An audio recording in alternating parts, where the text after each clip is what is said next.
Mr. Harrison. The voice over the intercom buzzed. You have a visitor in the foyer. Daniel glanced at the clock on his desk, irritation flashing across his face. It was just past 8 p.m. He had made it clear to his staff that interruptions were unacceptable after office hours. Rising from his chair, he tightened his tie as he headed downstairs. At the bottom of the grand staircase stood a petite woman clutching a worn leather bag. Her hair was tied back in a simple ponytail, and her clothes, though clean, were plain. She didn't belong in a house like this, Daniel thought immediately. You must be Mr. Harrison, the woman began nervously. I'm Jane Miller. You called me about the nanny position. Daniel folded his arms. You're early, he said flatly. Jane flushed. I thought it might be better to arrive ahead of time. Let's make this quick, Daniel interrupted. He led her into the study, gesturing for her to sit. As he flipped through her resume, his tone was brisk. You have experience with children? Yes, Jane replied, her voice steady now. I've worked with families in various situations, and This isn't just babysitting, Daniel cut her off again. My son is 5, and I need someone who can keep him on track with his education and manners. He's a bit headstrong. Jane smiled softly. I understand. Children that age need patience and consistency. I believe I can provide that. Daniel didn't look convinced. This house operates on a schedule. Oliver follows it. Meals at specific times. Learning activities pre-planned. And no freelancing. I don't want someone trying to be a friend instead of a professional. Understood, Jane replied, though there was an edge to her voice. Daniel closed the folder with a snap. I'll give you a trial period. You'll start tomorrow. He didn't wait for her response, standing and motioning for her to follow him out. The interaction ended abruptly, but Jane caught a glimpse of a small boy peeking from behind a doorway as she was led to the front door. His bright blue eyes lit up with curiosity before he quickly disappeared. Once Jane was gone, Daniel stood in the foyer for a moment, exhaling sharply. He didn't have time for pleasantries or sentimentality. He needed efficiency, someone to take care of Oliver while he dealt with his business empire. As he turned to head back upstairs, a voice behind him said softly, Is she going to be my new nanny? Daniel turned to see Oliver standing there, clutching a stuffed animal. Yes, he said curtly. She starts tomorrow. Oliver's small face broke into a cautious smile. She seemed nice. Daniel didn't respond. Instead, he gestured for Oliver to head back to his room. But as he watched his son walk away, a pang of doubt struck him. The doorbell echoed sharply through the quiet mansion as Daniel stared at his phone, engrossed in emails. He hadn't been expecting anyone, least of all this early in the morning. Sir, Miss Miller has arrived, a housekeeper announced. Daniel glanced at the clock. It was precisely 7:30 a.m. Punctual, at least, he thought. Show her to the dining room. Minutes later, he entered the room to find Jane sitting stiffly at the edge of a chair, hands clasped neatly in her lap. A warm smile graced her face, but Daniel barely acknowledged it. Oliver should be awake by now, he said, bypassing introductions. His schedule for the day is on the counter in the kitchen. I trust you'll follow it without deviation. Jane stood, nodding. Of course, Mr. Harrison. I'll make sure he sticks to it. Daniel didn't respond. Instead, he motioned her toward the kitchen. You'll find everything you need in there. Breakfast is at 8 sharp. Afterward, he has an hour of reading time. I'll be in my office if you need anything, though I'd prefer you didn't. He didn't wait for her reply before walking away. Jane took a steadying breath and made her way to Oliver's room. She knocked softly before pushing the door open. Inside, she found the boy sitting on the floor, surrounded by scattered toys. He looked up, his expression cautious. Good morning, Oliver, Jane said brightly. I'm Jane. I'll be spending some time with you. The boy hesitated before nodding. You're my new nanny? Jane crouched to his level. That's right. And I thought we could start by having some breakfast together. What do you say? Oliver stood, clutching his stuffed animal tightly. Okay. In the kitchen, Jane followed the strict schedule Daniel had outlined, serving Oliver a perfectly portioned meal. As they ate, she tried to engage him in conversation, but his answers were clipped and shy. After breakfast, Jane encouraged Oliver to pick a book for their reading time. He chose a brightly illustrated story about animals, and they settled into the living room. You know, Jane said as Oliver flipped through the pages, my favorite part of stories is imagining what happens after the book ends. Do you ever do that? Oliver looked at her, intrigued. Like what? Well, Jane said, her voice light, in this story, the fox is really clever, right? Maybe after this, he helps all the other animals find food for the winter. Oliver's eyes brightened. Or maybe he becomes the king of the forest. Jane smiled. Exactly. The two spent the next hour inventing stories, laughter gradually replacing Oliver's initial hesitation. But as the morning progressed, Daniel appeared suddenly in the doorway, his presence like a gust of cold air. What's going on here? He asked, his tone sharp. Jane rose quickly. We were just wrapping up reading time, Mr. Harrison. Reading time? Daniel's gaze flicked to the scattered books and toys. This looks more like playtime. Oliver clutched Jane's hand, a gesture that didn't escape Daniel's notice. We were discussing the story, Jane explained, her tone calm but firm. Oliver was coming up with ideas about what might happen next. It's a creative way to engage him. Daniel's expression remained unreadable. Stick to the schedule, he said curtly before turning and walking away. Jane looked down at Oliver, who seemed smaller now. Don't worry, she said softly. We'll figure this out together. For the rest of the day, Jane adhered closely to the rigid structure Daniel had set. But as the hours passed, she began to understand the weight of the loneliness Oliver carried. That night, as she tidied the kitchen after dinner, Jane found herself thinking about Daniel. His strict demeanor and emotional distance weren't just about control, they were shields. Shields against what? She didn't yet know. She glanced at the hallway where Oliver's laughter had echoed earlier. For the first time in the house, she felt something stirring. Something neither the marble floors nor the gilded chandeliers could suppress. It wasn't just Oliver who needed help here. It was the middle of the afternoon when the tension broke. Jane stood in the library, observing Oliver as he carefully traced letters in his workbook. He was focused, his small brows furrowed in concentration. Jane had spent the past several days following Daniel's rigid schedule to the letter, but something in her stirred as she watched the boy. Oliver, she said gently, do you want to take a quick break? Maybe we could go outside for a few minutes. Oliver's head shot up, his eyes wide. Outside? He asked, as if the concept were foreign. Jane nodded, smiling. Fresh air does wonders. We can stretch, maybe play for a bit, and come back to finish this later. Oliver glanced toward the doorway, hesitating. But Dad said we have to finish this first. Jane crouched to meet his eye level. I'll make sure we get back to it. I promise. But sometimes, even grown-ups don't realize how important it is to take a breather. Don't you think your dad would want you to be happy while you learn? Oliver thought for a moment, then nodded. Moments later, they were outside in the vast backyard, where the trimmed hedges and polished fountain gave the space an almost lifeless perfection. Jane picked up a ball from the patio and tossed it lightly to Oliver. Catch. He missed the first throw but laughed as the ball bounced at his feet. With each toss, he grew more confident, his laughter filling the empty yard. For the first time, Jane saw a glimpse of a carefree child. Good throw, she called out as he hurled the ball back to her. You're a natural. They were mid-game when the sliding glass door opened with a sharp hiss. Daniel stood there, his face unreadable but his posture rigid. What's going on? He asked, his voice low but carrying an unmistakable edge. Oliver froze, clutching the ball tightly. Jane stepped forward.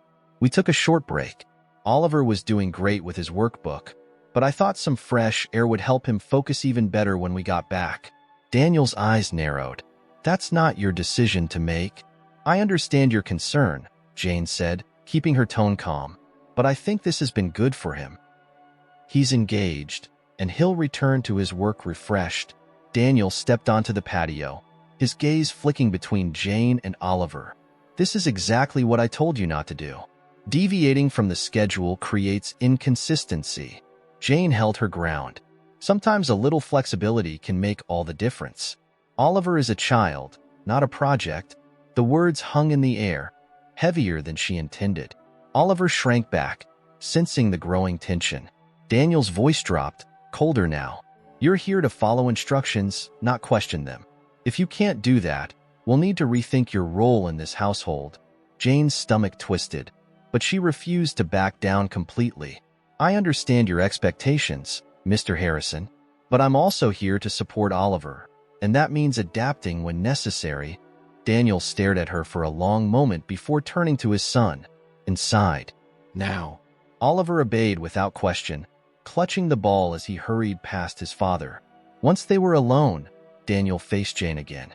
This is the only warning you'll get. If you can't respect how things are done here, you're gone. Do I make myself clear? Jane met his gaze, her own steady despite the tightness in her chest. Crystal clear.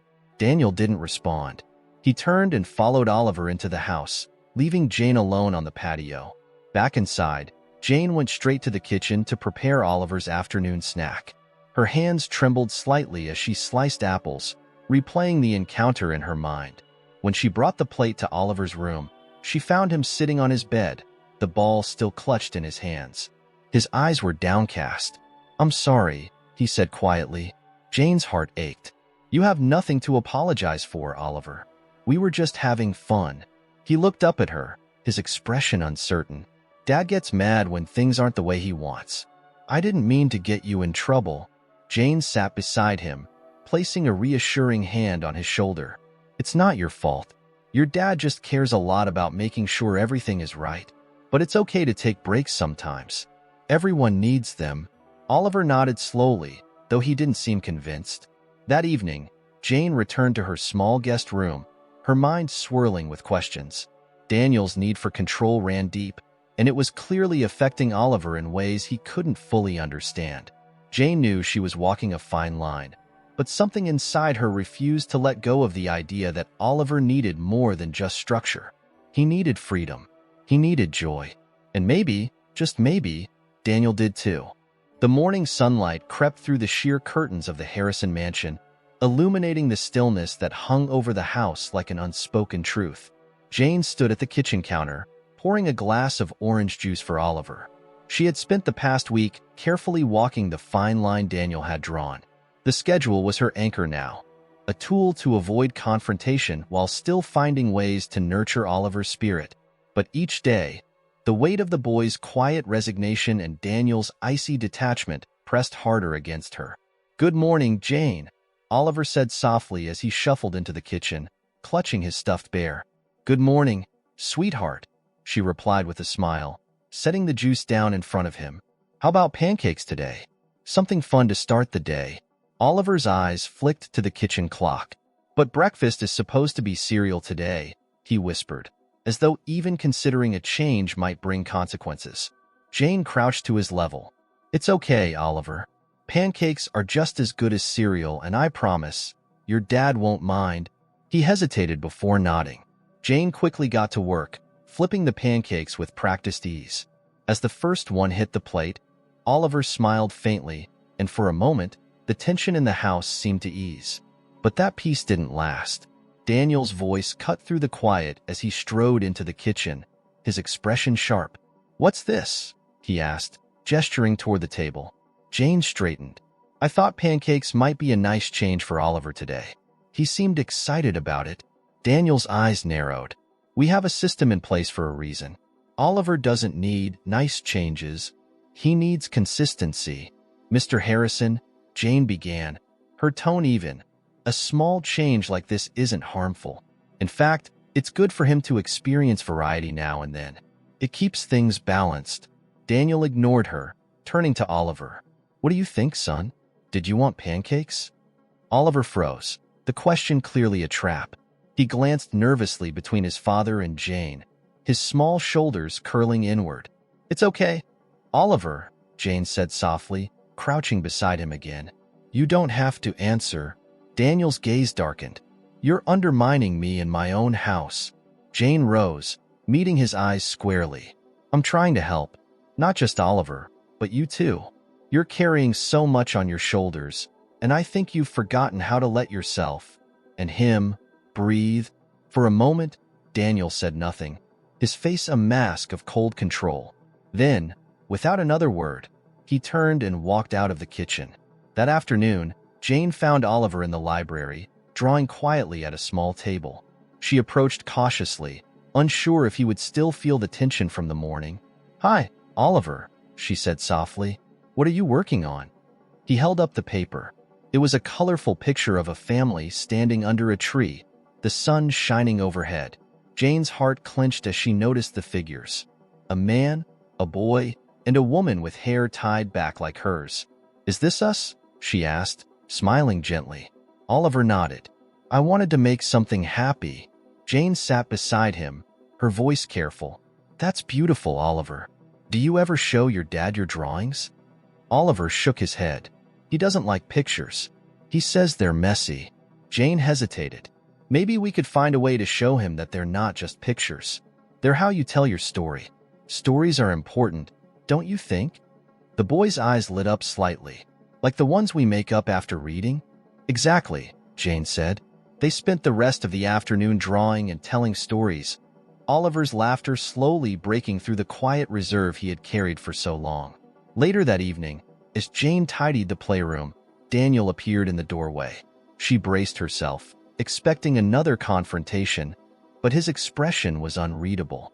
"Oliver seems different lately," he said after a long pause. Jane placed the toys she was holding onto the shelf. "He's starting to open up. I think he just needed someone to listen." Daniel crossed his arms. "And you think I don't listen?" Jane met his gaze. "I think you're trying. But listening isn't just hearing words. It's understanding what's behind them." For a moment, Daniel looked as though he might argue, but then his shoulders sagged ever so slightly. "This house," he began, his voice quieter now, "it's supposed to be a sanctuary, a place where everything is in order. But it doesn't feel that way anymore." Jane took a step closer. "Order is comforting, but it can also be suffocating. Maybe what this house needs isn't more rules. Maybe it needs more heart." Daniel didn't respond immediately. Instead, he turned and left the room, leaving Jane to wonder if her words had reached him at all. That night, Jane lay in bed, staring at the ceiling. For the first time since she'd arrived, she felt the beginnings of a shift, not just in Oliver, but in Daniel too. It was small, almost imperceptible, but it was there. She didn't know what the coming days would bring, but one thing was certain. She wasn't giving up. The week began with a storm, not in the weather but in the house itself. Daniel's control over the household seemed more ironclad than ever, his demeanor colder, his interactions with Jane clipped and formal. But for every wall he tried to build, Oliver found a way to peek over it, growing closer to Jane with each passing day. One afternoon, as Jane guided Oliver through a painting activity, she noticed him hesitating. His brush hovered over the paper, and his expression turned distant. "What's wrong, Oliver?" Jane asked gently. He glanced at her, then at the door. "Dad says I'm supposed to color inside the lines." Jane crouched beside him, her voice steady. "Lines are just suggestions. The best artists are the ones who decide where they want their lines to go." Oliver's lips twitched into a small smile, and he dipped his brush into a bold blue paint. He dragged it across the paper in sweeping strokes, breaking every rule with gleeful abandon. As Jane cleaned up afterward, she felt a rare warmth in her chest. Oliver was changing, slowly but surely, and with him, so was the house. But the reprieve didn't last. That evening, Daniel entered the dining room to find Jane seated at the table with Oliver. Plates were already laid out, the air filled with the scent of roasted chicken. "What is this?" he asked, stopping in his tracks. "Dinner," Jane replied evenly, meeting his gaze. "I thought we could all eat together tonight. It might be nice for Oliver to have some family time." Daniel's eyes narrowed. "You thought?" Oliver, sensing the tension, shrank into his chair, clutching his fork like a shield. Jane placed a calming hand on the table. "It's just dinner, Mr. Harrison," she said. "Nothing has to change permanently. But sharing a meal could help Oliver feel more connected to." "To what?" Daniel interrupted, his tone icy. "To you? Because you seem to be making yourself quite at home here." Jane took a deep breath. "This isn't about me. It's about Oliver." Daniel's jaw tightened. He turned to his son, who was now staring at his plate. "Oliver, Do you want me to stay for dinner? The boy didn't answer immediately. He looked at Jane, then at his father. Yes, Oliver said softly. The room fell silent. Daniel's shoulders dropped ever so slightly before he pulled out a chair and sat down. For the first few minutes, the only sounds were the clinking of forks against plates. Jane tried to break the tension by asking Oliver about his day, and soon the boy was animatedly describing the stories they had created during their art time. Jane said, "I don't have to color inside the lines." Oliver blurted out suddenly, his eyes wide with excitement. Daniel froze mid-cut, his knife pressing into the chicken on his plate. Slowly, he set his utensils down. "Is that so?" he said, his voice calm but laced with a warning edge. Jane jumped in quickly. "We were working on creativity, not rules. It's important for kids to explore their imaginations." Daniel's gaze bore into hers. "Exploration is fine in moderation, but rules exist for a reason. Life doesn't allow for coloring outside the lines, Miss Miller." Oliver's enthusiasm faded, his shoulders slumping. Jane felt a pang of frustration, but she kept her tone measured. "Sometimes the best lessons come from stepping outside of what's comfortable," she said. Daniel didn't reply, but his silence was louder than words. Later that night, as Jane prepared to leave the kitchen, she heard a knock at the door. Daniel stood there, his expression unreadable. "We need to talk," he said simply. She followed him into the study, where he closed the door and gestured for her to sit. "This arrangement," he began, leaning against his desk, "was supposed to be about structure and discipline. I hired you to maintain stability, not disrupt it." Jane met his gaze steadily. "And I've done that. But stability doesn't mean rigidity. Oliver needs more than rules. He needs connection." Daniel's jaw tightened. "You think I don't connect with my son?" "I think you're trying," Jane said carefully. "But I also think you've built so many walls around yourself that it's hard for Oliver to see through them. He's reaching out, but he needs you to meet him halfway." Daniel's face hardened. "You're overstepping." "Maybe," Jane admitted, "but I'm not wrong." For a long moment, neither of them spoke. The only sound was the ticking of the ornate clock on the wall. Finally, Daniel pushed off the desk and turned toward the window. "When my wife died," he said quietly, "this house felt like the only thing I could control. If everything stayed in order, then maybe—" He stopped himself, shaking his head. Jane's voice softened. "Maybe it felt like keeping things in order would keep the pain at bay." Daniel didn't answer, but his silence spoke volumes. "I'm not trying to replace what you lost," Jane said gently. "I'm just trying to help you and Oliver find each other again." Daniel turned back to her, his eyes unreadable. "We'll see," he said finally. The next morning, Jane found a note on the kitchen counter. It was in Daniel's neat, precise handwriting. "Take Oliver to the park today. Let him run around. I'll join you if I can." It wasn't much, but it was a start. The early morning was crisp and filled with the chatter of birds as Jane prepared Oliver for their trip to the park. She couldn't help but feel a small sense of accomplishment. The note Daniel left on the counter marked the first time he had willingly suggested breaking from the rigid schedule. "Do you think Dad will come?" Oliver asked as he tugged on his sneakers, his voice tinged with hope. Jane knelt to help him tie the laces. "He said he'd try." "That's a good step, don't you think?" Oliver nodded, though his eyes betrayed doubt. The drive to the park was quiet, but once they arrived, Oliver's excitement bubbled over. He ran ahead, his small frame bouncing with energy as he took in the sprawling green fields and brightly colored playground. Jane followed at a leisurely pace, letting him explore freely. She watched as he climbed the jungle gym, slid down the slides, and tried to make friends with a group of kids tossing a ball. "Jane, look," Oliver called, standing triumphantly at the top of a tall climbing structure. "You're so brave up there." Jane cheered, her heart swelling at his confidence. They spent the next hour playing games, chasing each other, and laughing in a way that felt almost surreal after the tension of the mansion. When Daniel arrived, he was dressed impeccably as always, his tailored suit starkly out of place among the casual parkgoers. Jane spotted him standing near the entrance, his expression unreadable as he scanned the area. "Over here, Mr. Harrison," she called, waving him over. He approached slowly, his eyes fixed on Oliver, who was kicking a soccer ball with another child.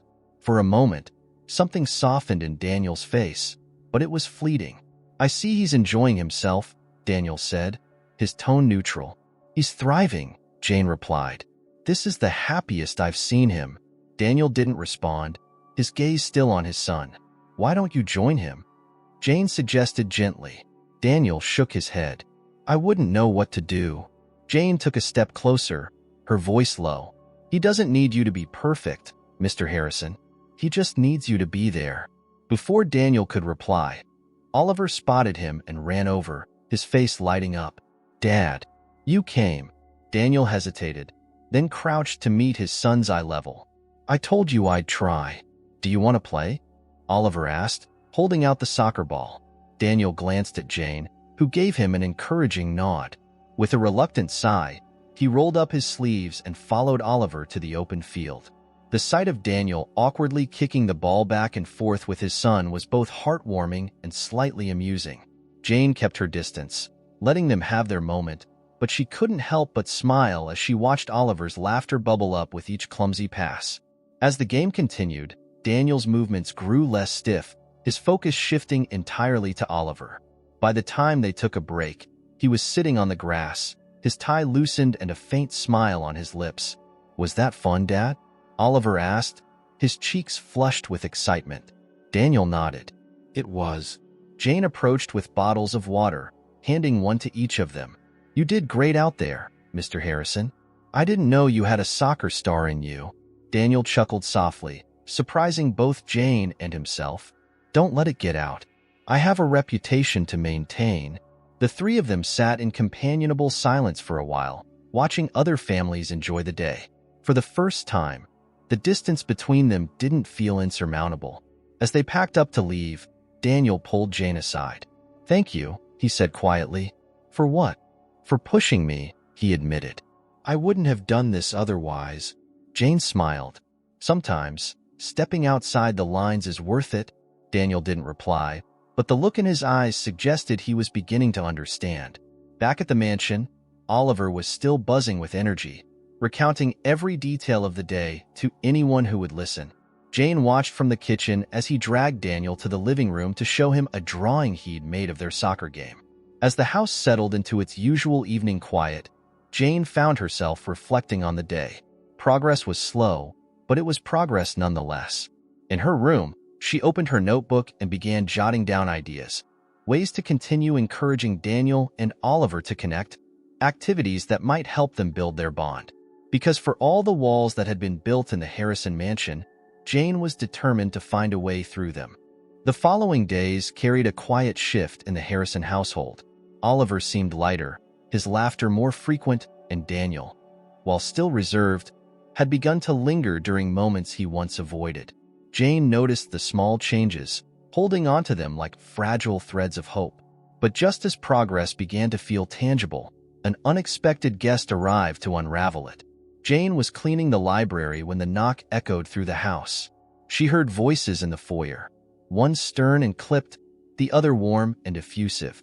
Moments later, footsteps approached, and Daniel entered the room with a tall woman at his side. "This is Margaret," Daniel said, his tone betraying a rare strain. "She's my sister." Jane set down the duster and extended a hand. "It's nice to meet you."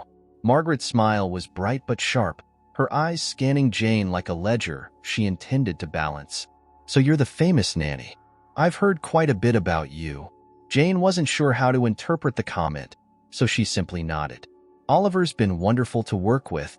Margaret tilted her head, her tone turning playful but pointed.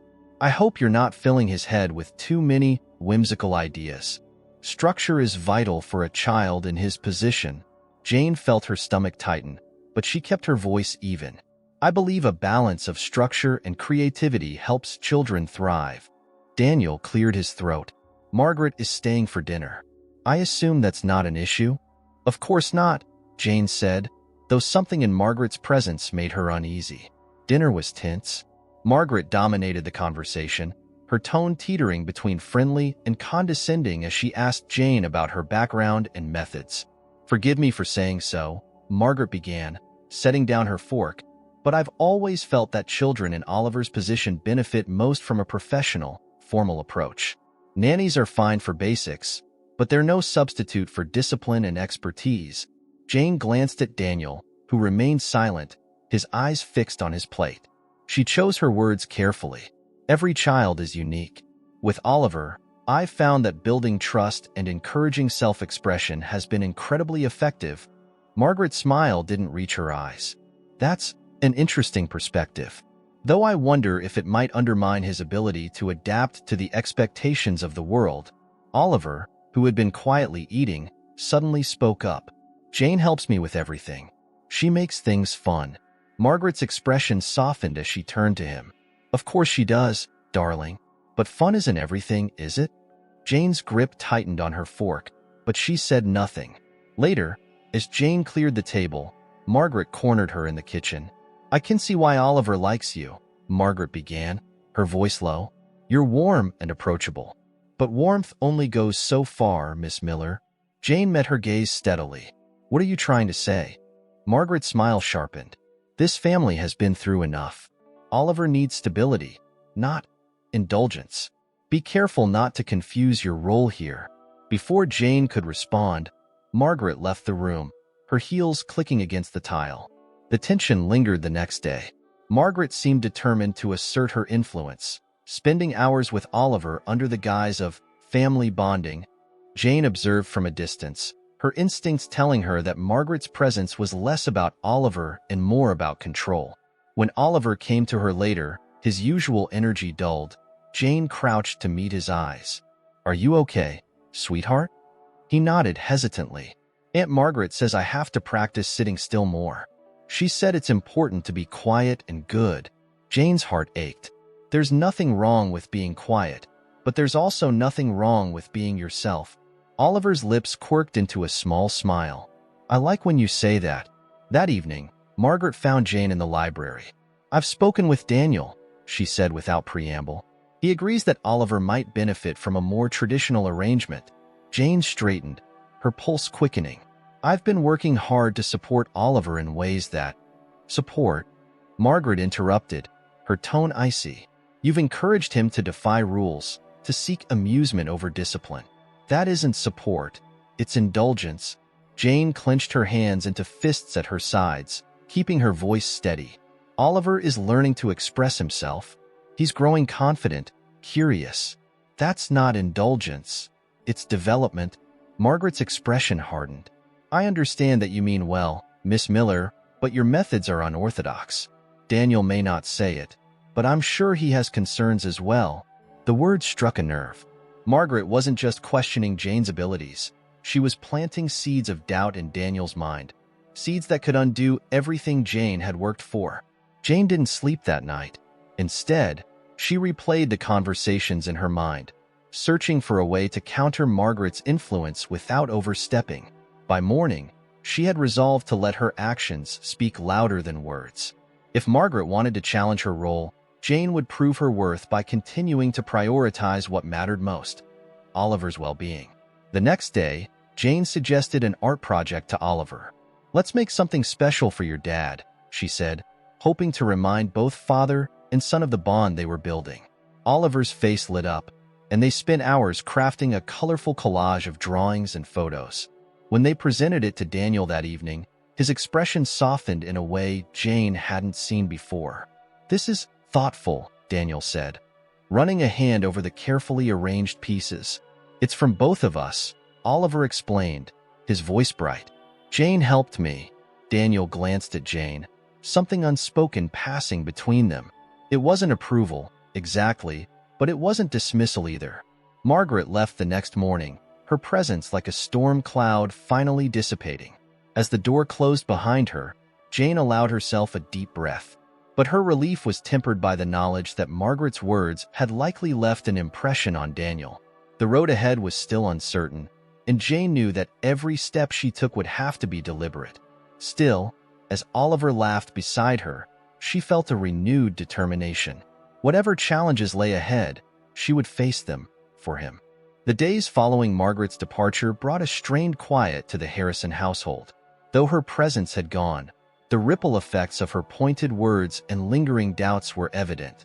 Daniel had grown more withdrawn, avoiding the tentative strides he'd been making with Oliver, while Jane felt the weight of her role as both protector and nurturer. It wasn't long before the fragile balance began to crack. "Oliver," Jane called from the kitchen, setting a plate of sandwiches on the table. "Snack time." Footsteps padded across the marble floors as Oliver appeared, clutching a crumpled piece of paper. He climbed onto the stool and unfolded it, revealing a bright, colorful drawing. "This is for Dad," he announced. "Do you think he'll like it?" Jane studied the drawing, a sprawling image of the three of them in the park, complete with Daniel's awkward soccer stance. "He'll love it. It's beautiful." Oliver's eyes sparkled with hope. "Will you help me show it to him?" Jane hesitated. She had been treading carefully around Daniel since Margaret's visit, sensing that he was grappling with his own inner turmoil. But Oliver's excitement was infectious, and she couldn't deny him this moment. "Of course," she said, ruffling his hair. "Let's find him." They found Daniel in his study, his head bent over a stack of documents. The sharp sound of Oliver's knock made him glance up, his expression tightening slightly as he saw Jane. "What is it?" he asked, his tone clipped. Oliver hesitated, his earlier confidence faltering. Jane placed a hand on his shoulder, giving him a reassuring nod. "I made this for you," Oliver said, holding out the drawing. Daniel's eyes flicked to the paper. He took it slowly, his face unreadable as he studied the image. "It's from the park," Oliver explained. "Remember when we played soccer? I drew it so we don't forget." Daniel set the drawing on his desk, his expression still neutral. "That's thoughtful, Oliver. Thank you." Jane saw the boy's shoulders relax, his smile returning. "Do you like it?" Daniel paused, as if searching for the right response. "Yes, it's very nice." The words were polite, but they lacked warmth. Oliver nodded, though his enthusiasm had dimmed slightly. "Why don't you go finish your puzzle in the living room?" Jane suggested gently. "I'll join you in a minute." Oliver scampered off, leaving Jane and Daniel alone. "I think he was hoping for more than nice," Jane said softly once the door closed. Daniel leaned back in his chair, rubbing his temples. "I'm not sure what you want from me, Miss Miller. I want you to see what he's trying to give you," Jane replied.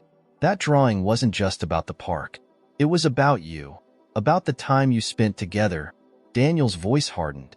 "You don't understand the pressure I'm under. I don't have the luxury of focusing on trivial things." "Trivial?" Jane's voice rose, her frustration finally spilling over. "Your son is trying to connect with you, and you're calling it trivial?"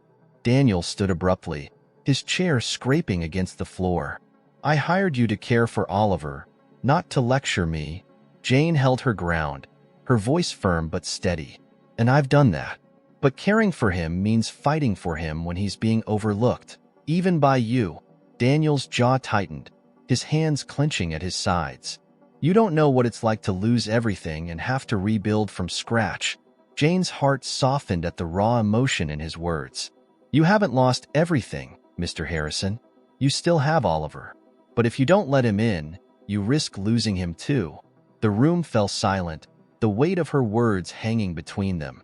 Finally, Daniel turned away, his voice low. "You can go." The tension lingered for days. Daniel avoided both Jane and Oliver, burying himself in work and retreating to his office for hours on end. Oliver noticed the shift, his usual energy replaced with quiet uncertainty. One afternoon, as Jane helped Oliver with his reading, he looked up suddenly.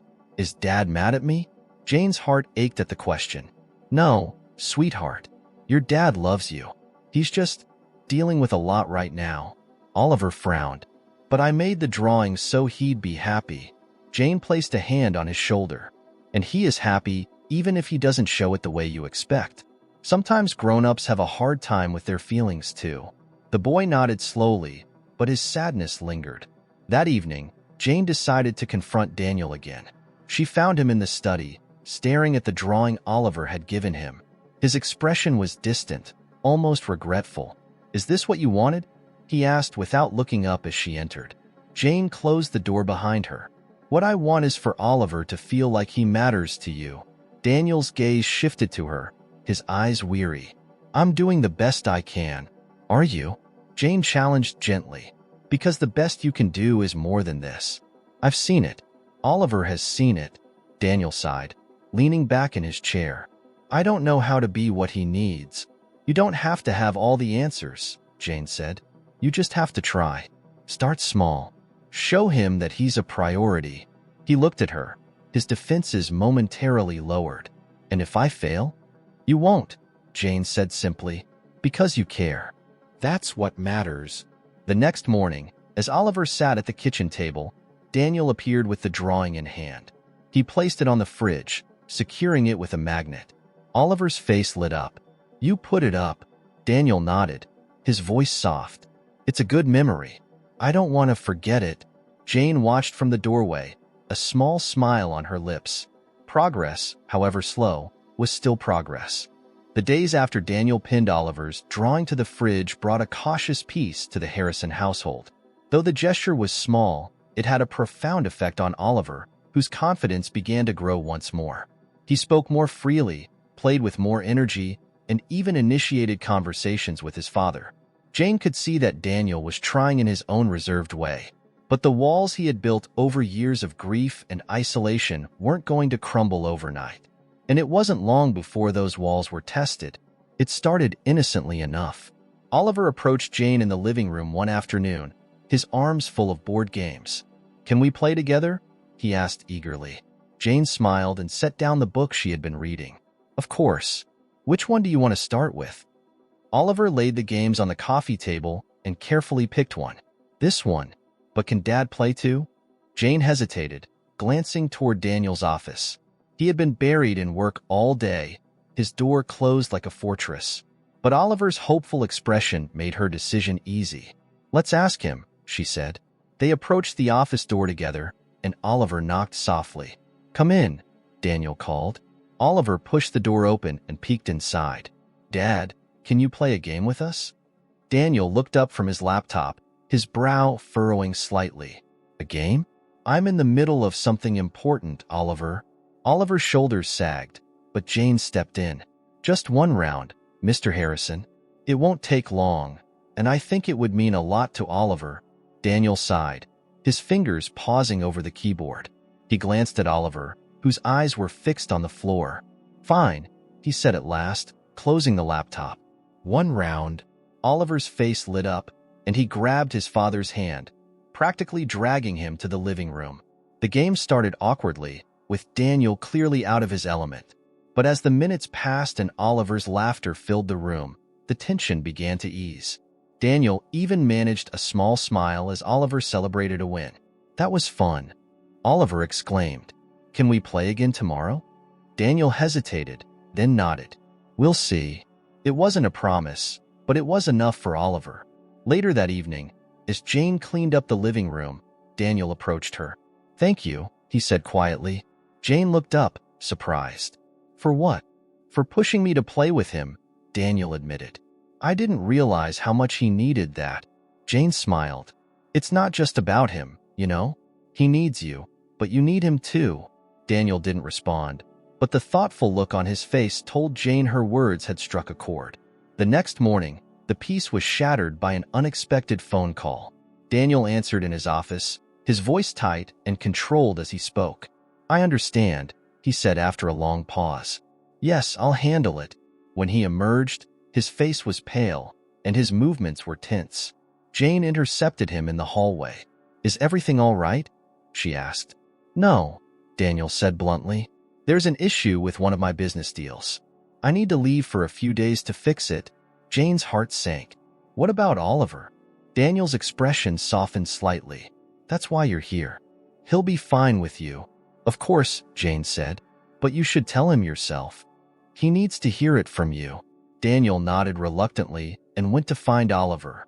Jane followed at a distance, watching as he sat beside his son on the couch. I have to go away for a few days, Daniel began, his voice gentle but firm. There's something important I need to take care of. Oliver's face fell. But you said we'd play again, Daniel sighed, running a hand through his hair. I know, and I'm sorry, but I promise we'll play as soon as I get back. Promise? Oliver asked, his voice small. Promise, Daniel said, holding out his pinky. Oliver hesitated before linking his pinky with his father's. The next few days were difficult. Without Daniel's presence, Oliver grew quieter, his mood subdued. Jane did her best to keep him occupied, organizing art projects and outdoor games, but it was clear he missed his father. One evening, as they sat together watching a movie, Oliver turned to Jane. Do you think Dad will really play with me when he comes back? Jane placed a reassuring hand on his shoulder. I think your dad is trying, Oliver, and I think he wants to be there for you. Oliver nodded, though his expression remained uncertain. When Daniel finally returned, he looked exhausted. His tie was loosened, and his usually polished demeanor was frayed at the edges. Dad! Oliver ran to him, wrapping his arms around his waist. Daniel knelt and hugged him tightly. I missed you, buddy. Did you fix it? Oliver asked. Daniel smiled faintly. I did. Can we play now? Daniel glanced at Jane, who gave him an encouraging nod. Yes, Daniel said, standing and taking Oliver's hand. Let's play. That night, as Jane watched Daniel and Oliver laughing over another round of their board game, she felt a sense of hope she hadn't experienced before. The road was still long, but for the first time, she believed they were on it together. The Harrison household had begun to find its rhythm. Daniel was making an effort, small, deliberate steps, and Oliver seemed lighter with each passing day. Jane observed the subtle changes with cautious optimism, knowing how fragile progress could be. She didn't expect a storm, but storms have a way of arriving unannounced. It was a Thursday evening when Jane first noticed Oliver seemed unusually quiet. He sat at the kitchen table, his chin resting in his hands, staring at his untouched plate of spaghetti. Everything okay, Oliver? Jane asked, sitting beside him. He shrugged. I'm not hungry. Jane frowned. It wasn't like Oliver to turn down his favorite meal. Is something bothering you? Oliver hesitated, then shook his head. No. Jane didn't push. She knew he would talk when he was ready. Later that night, as Jane was preparing for bed, she heard a soft knock on her door. She opened it to find Oliver standing there, clutching his stuffed bear. I don't feel good, he said, his voice barely above a whisper. Jane knelt to his level, placing a hand on his forehead. He felt warm, too warm. Let's get you back to bed, she said gently, leading him to his room. She tucked him in, then went to fetch a thermometer and a glass of water. When she returned, Oliver was curled into a tight ball, his small frame trembling. The thermometer confirmed her suspicions, 102.3 degrees Fahrenheit. Jane's chest tightened with worry. She placed a cool cloth on his forehead and stayed by his side, holding his hand until he drifted into a restless sleep. The next morning, Oliver's fever hadn't broken. Jane called Daniel, who was already at his office.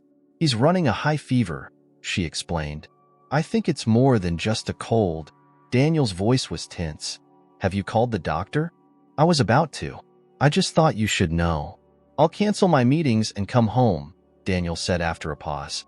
Let me know what the doctor says. By the time the pediatrician arrived, Oliver's condition had worsened. His fever had climbed to 104 degrees Fahrenheit, and he was lethargic, barely responding to Jane's attempts to keep him engaged. The doctor examined him carefully, her expression growing more serious as she worked. I think it might be a viral infection, she said finally. We'll need to monitor him closely. If his fever doesn't come down soon, he'll need to go to the hospital. Jane nodded, her stomach twisting with fear. Daniel arrived home just as Jane was preparing a cold compress for Oliver. He strode into the boys' room, his face a mask of worry. How is he? He asked, his voice softer than Jane had ever heard it. Still the same, Jane said, wringing out the cloth. The doctor said to watch him closely. Daniel sat beside Oliver, brushing a hand over his damp hair. Hey, buddy, he said quietly. It's Dad. I'm here. Oliver opened his eyes briefly, his gaze unfocused. Dad, I'm here, Daniel repeated, his voice breaking slightly. You're going to be okay. The hours crawled by, each one heavier than the last. Jane and Daniel took turns sitting with Oliver, their concern unspoken but palpable. By evening, his fever showed no signs of breaking. We need to take him to the hospital, Daniel said finally, his tone leaving no room for argument. Jane nodded, already gathering a bag with essentials. The hospital room was sterile and cold, a stark contrast to the warmth of the Harrison home. Oliver lay in the bed, hooked up to monitors and IVs, his small frame dwarfed by the oversized equipment. Daniel paced the room, his usually composed demeanor unraveling with each passing moment. Jane sat by Oliver's bedside, holding his hand and whispering soothing words. A nurse entered, checking the monitors and adjusting the foredrip. "His fever is stabilizing," she said. "That's a good sign." Daniel stopped pacing, his shoulders sagging with relief. "Thank you." As the night wore on, Jane stepped out to get some air, leaving Daniel alone with Oliver. She found a quiet corner in the waiting room, her hands trembling as she sipped a cup of lukewarm coffee.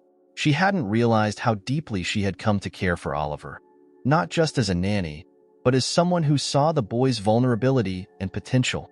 The thought of losing him was unbearable. When she returned, she found Daniel sitting beside Oliver, his head in his hands. He looked up as she entered, his eyes red-rimmed and tired. "I can't lose him," he said, his voice barely audible. Jane sat beside him. "You're not going to. He's strong and he's fighting." Daniel shook his head. "I should have been here more. I've spent so much time building walls, trying to keep everything in control, and now—" He trailed off, his voice cracking.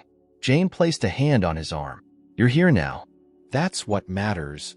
For the first time, Daniel didn't argue. He simply nodded, his gaze fixed on his son. By morning, Oliver's fever had broken.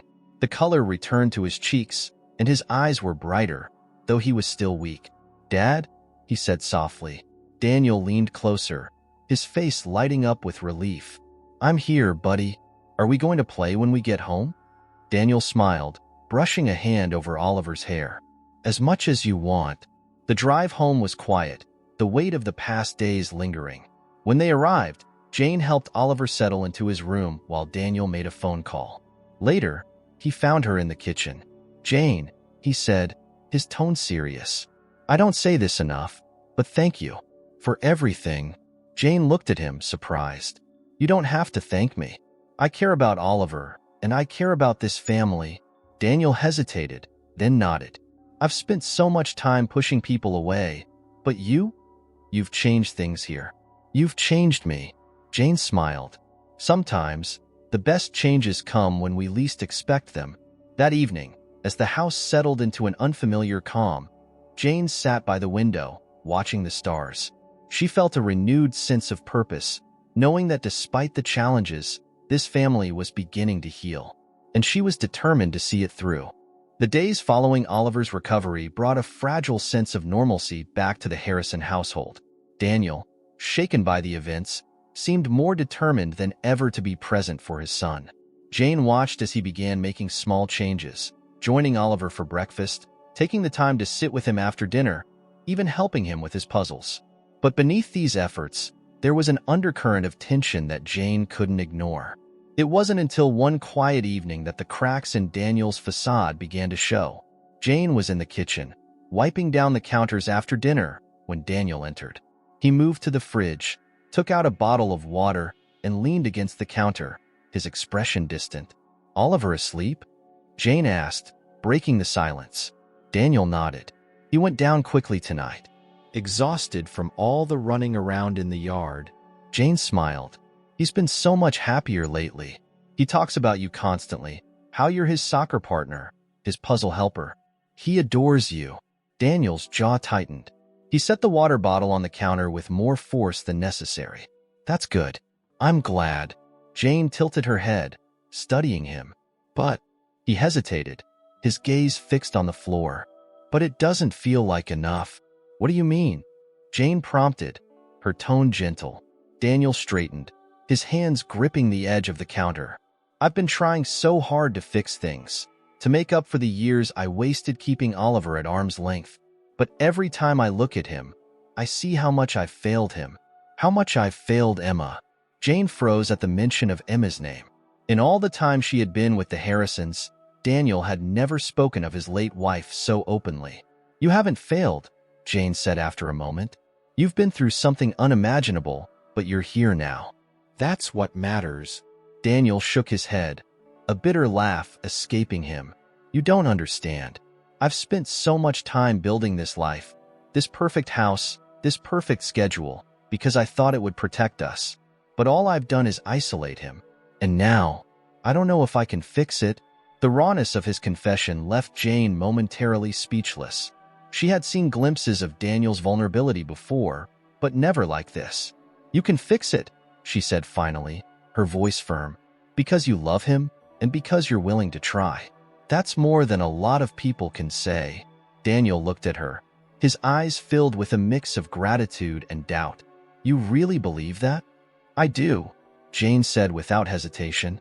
For a moment, they stood in silence, the weight of the conversation settling between them.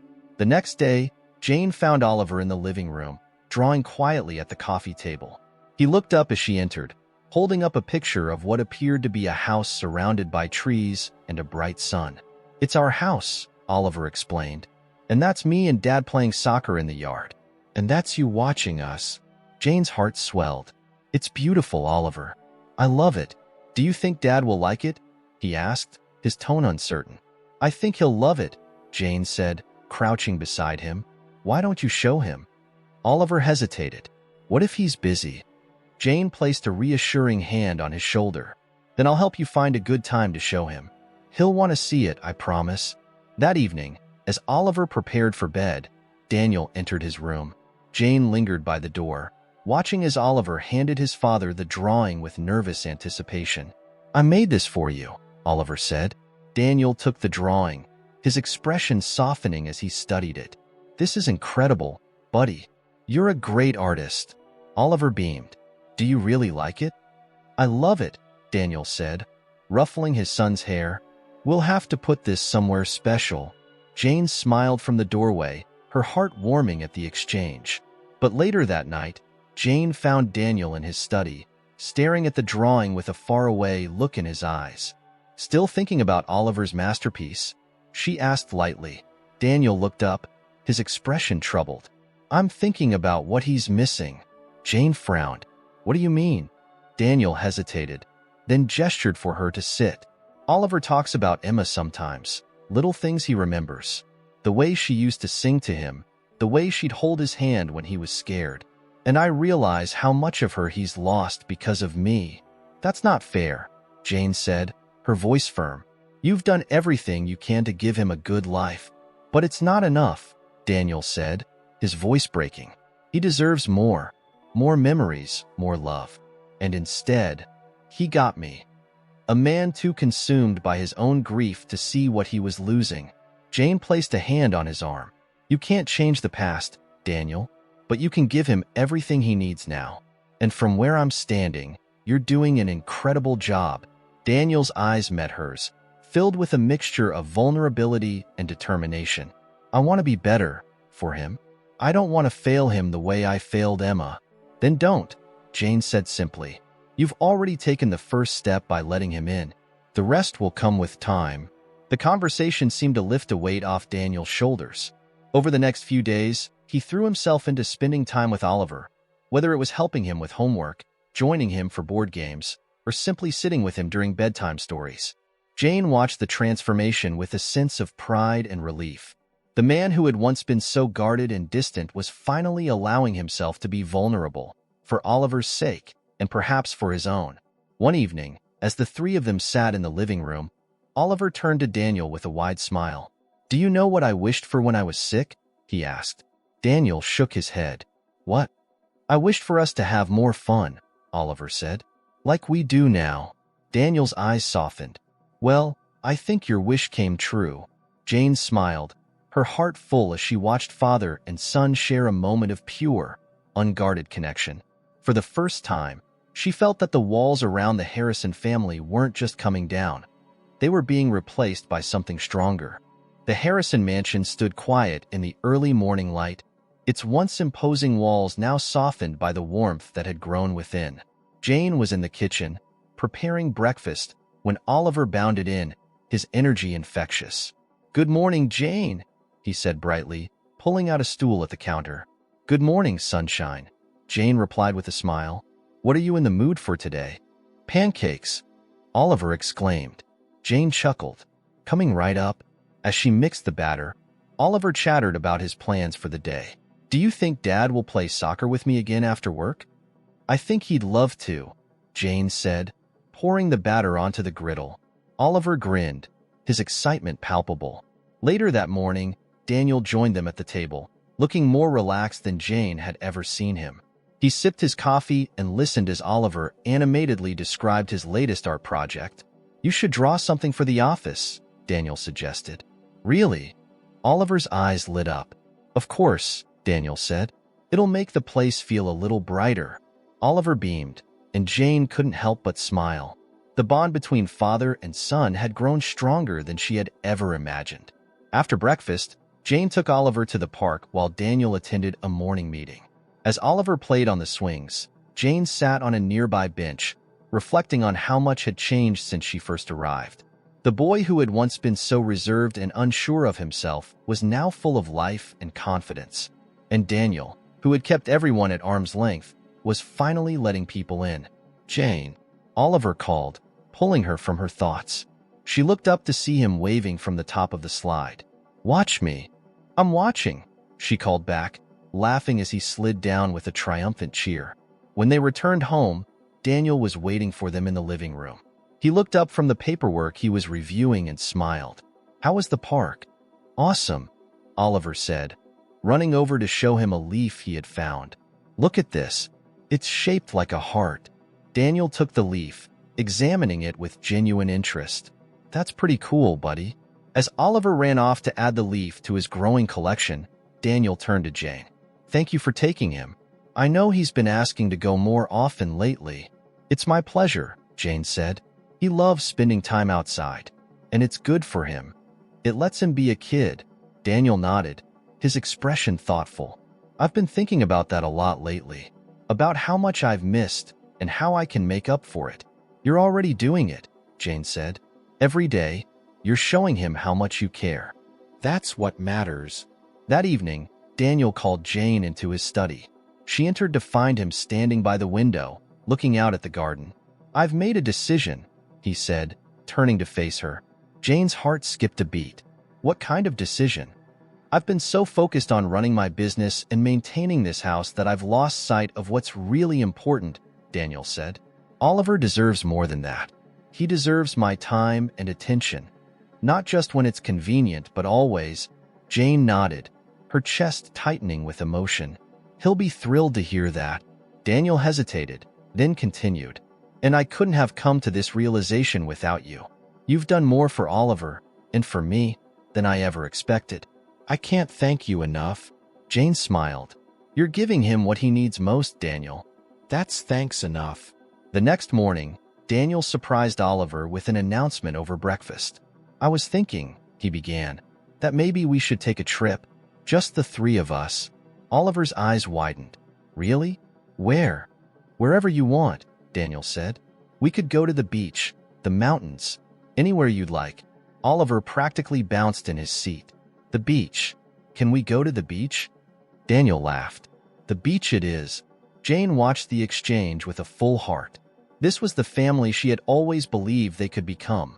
A family built on love, connection, and understanding. The days leading up to the trip were filled with excitement. Jane helped Oliver pack his favorite toys and books, while Daniel made arrangements for their accommodations. The air in the house was light, filled with the promise of new memories waiting to be made. On the morning of their departure, Daniel pulled Jane aside. I know this trip is for Oliver, he said, but it's also for me. I want to spend this time showing him, and myself, that we can have a different kind of life. One that's not defined by loss, but by love. Jane nodded, her eyes shining. You're already doing that, Daniel. And I'm so proud of you. As they drove toward the beach, Oliver chattered nonstop about the sandcastles he planned to build and the seashells he hoped to find. Daniel listened with a smile, occasionally glancing in the rearview mirror to catch his son's enthusiasm. Jane sat in the passenger seat, watching the two of them with a sense of fulfillment she couldn't quite put into words. This was more than a trip. It was a new beginning, a chance for the Harrisons to leave behind the shadows of their past and step into the light of their future. This story reminds us that it's never too late to start over and strengthen the bonds with those we love. What about you? Have you thought about how you can create new special moments with your family? Share your thoughts in the comments. And don't forget, check out the next videos on the channel for more heartwarming stories that can transform your perspective. See you there.